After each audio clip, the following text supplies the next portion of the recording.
sunny, beautiful day. It was a day almost exactly like this one, almost exactly 20 years ago. Mary Cooper and her daughter Susanna Stodden out for a hike on the Pinnacle Lake Trail outside of Granite Falls. And Mary and Susanna would have been, not suspecting anything bad. But evil found them along that trail. Someone shooting the mother and daughter in the head for no apparent reason. There were no signs of robbery or sexual assault. 2 decades later, it hasn't gotten any easier for David Stodden. I have 2 grandkids now, so I'm spending a lot of time around my 2 surviving daughters. And I think as I see how much this has affected them, in a way, it's kind of harder. There were no witnesses to the murders, and very little physical evidence was left behind, making the trail to track the killer that much more difficult to follow.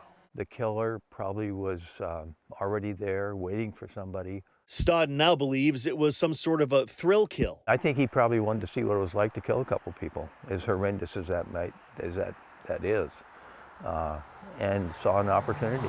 Stodden says he is surprised and disappointed there hasn't been more movement in the case. Someone had called me up and said they were out hunting with someone, and this person they were hunting with said he knew who the killer was. Every tip, he says, leads to a dead end. So that might have been, false information, I'm not sure. A little bit higher. But friends, family, and even complete strangers refuse to let the case be forgotten, hanging a sign to commemorate the mother and daughter at the murder scene over the weekend. A bench installed as well, where people can reflect. I do think there's one thing that is really sad is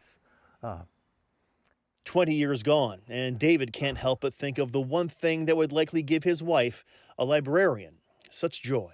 Mary would really like to be here to read books to her grandkids.